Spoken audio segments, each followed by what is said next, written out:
नमस्कार दोस्तों, analyser app में आपका स्वागत है। अभिनंदन स्वीकार कीजिए। चलिए, हम 2000 शब्दों का सीरीज प्रारंभ किए हैं, जिसमें हम एक एक शब्द को उठा रहे हैं और सभी का पर्यायवाची शब्द बना रहे हैं, क्रिएट कर रहे हैं।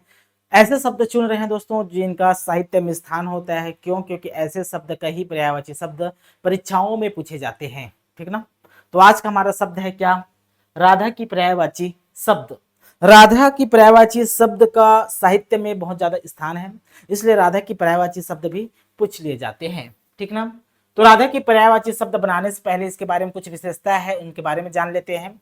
तो राधा की पिता का नाम याद करना है आपको। पिता का नाम क्या है? वृषभानु था।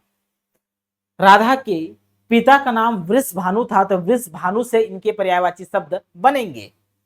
ये ब्रज की रानी थी। कहाँ की थी ये? तो राधा ब्रज की थी। ब्रज, तो ब्रज की रानी, ब्रज की प्रिय। ठीक। और कृष्ण की प्रेमिका थी ये। कृष्ण की क्या थी? प्रेमिका। तो यहीं से राधा के पर्यायवाची शब्द बन जाएंगे। कैसे?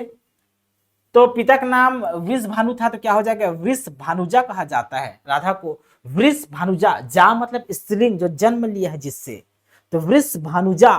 तो वृषभानुजा किसे कहा जाता है? तो राधा को कहा जाता है वृषभानुजा। इंपॉर्टेंट है, छाप लेना, पूछा जा सकता है ये वाला। 100% इंपॉर्टेंट है, ये पूछा जा सकता है जी। ब्रज रानी पूछा नहीं जाएगा। ब्रज रानी राधा को कहा जाता है ब्रज प्रिय।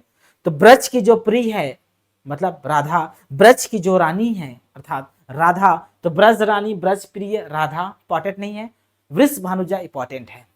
कृष्ण प्रिय इंपॉर्टेंट नहीं, लेकिन कृष्ण प्रिय कहा जाता है, कृष्ण वल्लभी भी कहा जाता है।